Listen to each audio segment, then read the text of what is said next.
Talvez você tenha feito constantemente estas perguntas. Onde posso encontrar refúgio num mundo cheio de conflitos?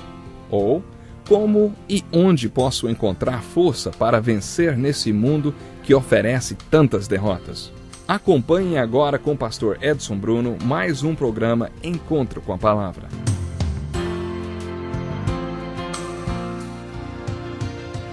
Seja muito bem-vindo a mais um Encontro com uma Palavra. Acompanhe comigo a leitura do capítulo 5 de Mateus. Diz assim: Bem-aventurados os pobres em espírito, pois deles é o reino dos céus. Bem-aventurados os que choram, pois serão consolados. Bem-aventurados os humildes, pois eles receberão a terra por herança. Bem-aventurados os que têm fome e sede de justiça, pois serão satisfeitos. Bem-aventurados os misericordiosos, pois obterão misericórdia. Bem-aventurados os puros de coração, pois verão a Deus. Bem-aventurados os pacificadores, pois serão chamados filhos de Deus. Essas são os 7 das 8 bem-aventuranças de Jesus com as quais ele iniciou o Sermão da Montanha, o ensino que nós chamamos aí como esse ensino do primeiro retiro cristão. Esse ensino foi dado durante esse retiro que Jesus organizou para recrutar os discípulos que fariam parte da sua solução e resposta para os problemas das multidões junto ao mar da Galileia. Jesus ministrou, talvez, para milhares de pessoas no sopé da montanha e depois organizou este retiro no alto da montanha. Daquela multidão, Jesus convidou alguns para juntarem-se a ele neste retiro. O objetivo do ensino dado em Mateus capítulos 5, 6 e 7, como já vimos, foi mostrar aos discípulos convidados como eles poderiam ser sal da terra e luz do mundo, a solução e a resposta de Jesus para os problemas inimagináveis de toda aquela gente. Aquela multidão representa o mundo com todos os seus problemas. E os que se reuniram com Jesus no primeiro retiro cristão representam a solução e a resposta de Jesus para os problemas do mundo. Fizemos algumas observações sobre as bem-aventuranças com as quais Jesus começou este ensino. As 4 primeiras bem-aventuranças se referem a 4 atitudes de vir para Jesus, estar em alinhamento com Ele e ter a atitude certa para com Jesus e conosco mesmos. A 5ª bem-aventurança, bem-aventurados os misericordiosos, implica em ser cheio do amor incondicional de Deus por este mundo ferido e perdido. As 4 últimas bem-aventuranças representam as atitudes de ir para Jesus. Se você vai ser misericordioso e um canal do amor incondicional de Deus, para quem esse amor vai ser dirigido? Como você pode ver, isso nos leva a descer a montanha e voltar para as multidões. Quando você ama com o coração puro. Eis a 6ª bem-aventurança. Bem-aventurados os puros de coração. A 7ª bem-aventurança também tem a ver com uma atitude que deve ser expressa no meio do povo e dos seus problemas. Bem-aventurados os pacificadores. Este será o enfoque do estudo de hoje. Também já comentamos que as bem-aventuranças vêm em pares. Bem-aventurados os pobres em espírito, que choram porque são pobres em espírito. Essas duas vêm juntas. Bem-aventurados os mansos e humildes, e que depois que aceitam o cabresto e o jugo de Jesus sobre suas vidas, têm fome e sede pelo que é justo, como o apóstolo Paulo, por exemplo. Eles têm fome e sede de conhecer o que o Senhor quer que eles façam, e o Senhor os enche disso. Depois eles se tornam misericordiosos, um canal do amor incondicional de Deus. E quando expressam o amor incondicional de Deus para os perdidos e feridos deste mundo, fazem-no com um coração puro, um coração cateterizado de todo pecado e egoísmo e de razões escusas. A promessa é que aqueles que amam com o coração puro verão a Deus, ou seja, verão a obra de Deus sendo feita através deles, verão Deus manifestando o seu amor através deles. A 7ª bem-aventurança é: bem-aventurados os pacificadores. Bem-aventurados são os agentes da reconciliação de Deus. Reconciliação, esta é uma das palavras fortes do Evangelho. Paulo fala sobre reconciliação em suas cartas, e uma das passagens mais importantes é a de 2 Coríntios, capítulo 5, versículos 12 e 13. Nesta passagem, Paulo se defende da acusação de que era louco. Jesus recebeu a mesma acusação. Disseram a Jesus que ele estava fora dele mesmo. A palavra grega usada foi excêntrico. Paulo também foi acusado de ser excêntrico. Todos têm um centro em torno do qual suas vidas giram. Paulo e Jesus foram acusados de terem centros diferentes em suas vidas, de serem excêntricos. Paulo se defendeu em 2 Coríntios, dizendo mais ou menos o seguinte: existem evidências contra mim que me acusam. Vocês estão certos. Eu sou excêntrico e estou fora dos padrões. Realmente eu tenho outro centro em torno do qual minha vida existe. Durante anos vivi em torno de mim mesmo, acreditando na minha própria justiça. Minha vida girava em torno do meu eu. Mas quando eu me encontrei com Jesus Cristo na estrada de Damasco, minha vida passou a ter outro centro. Agora minha vida gira em torno de Cristo.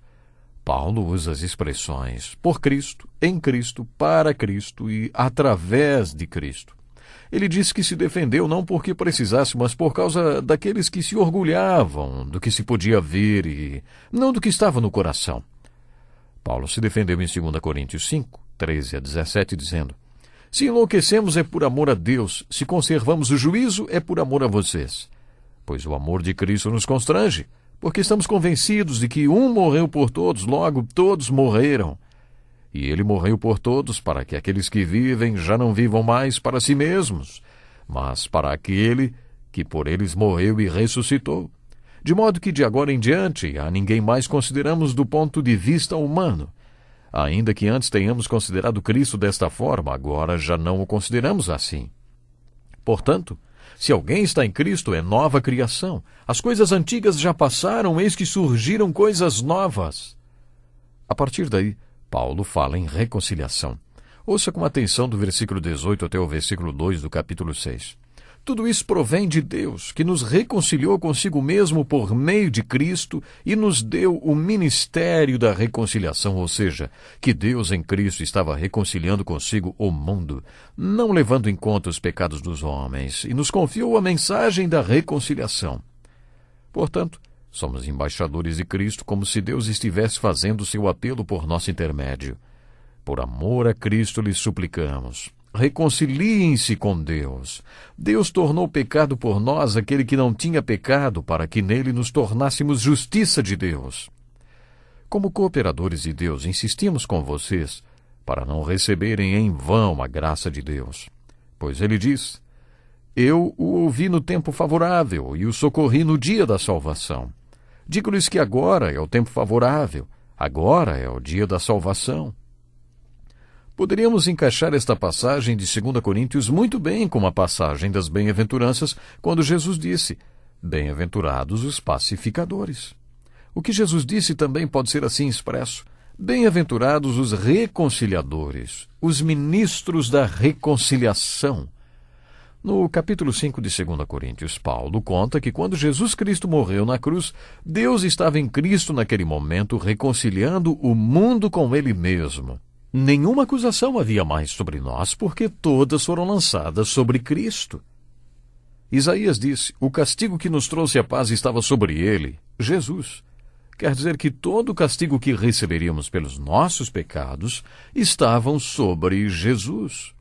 Todos nós, tal qual ovelhas, nos desviamos, cada um de nós se voltou para o seu próprio caminho, e o Senhor fez cair sobre ele a iniquidade de todos nós.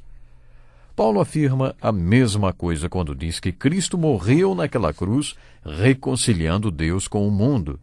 Esse é o grande problema abordado pela Bíblia, esse divórcio entre Deus e o homem. Por causa do pecado, Deus alienou-se do homem. Esta é a história do capítulo 3 de Gênesis. São as más notícias. Mas as boas novas do Evangelho são que Deus reconciliou-se com o homem, possibilitando que todos, homens, mulheres, jovens, velhos, se reconciliem com Ele. Isso foi possível através da morte de Jesus Cristo na cruz. Desde que Cristo morreu na cruz, deixou de haver acusação dos nossos pecados e tornou-se possível a reconciliação de Deus com o mundo. Este foi o milagre que aconteceu com Paulo na estrada de Damasco. Paulo estava alienado de Deus. Ele estava longe da reconciliação com Deus. Ele não era um com Deus quando ia de cidade em cidade perseguindo e levando para serem mortos os primeiros membros da igreja.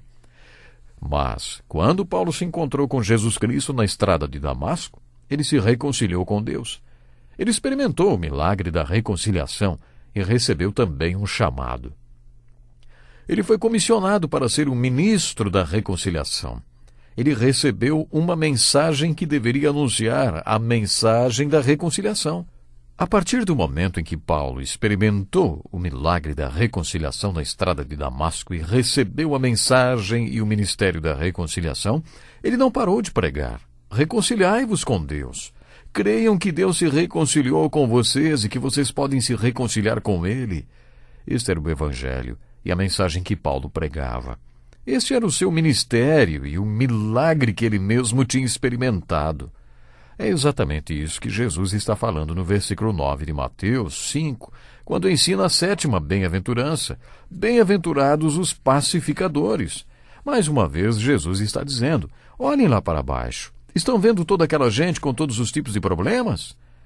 Esta é mais uma razão porque eles têm tantos problemas. Eles estão alienados de Deus, não estão reconciliados.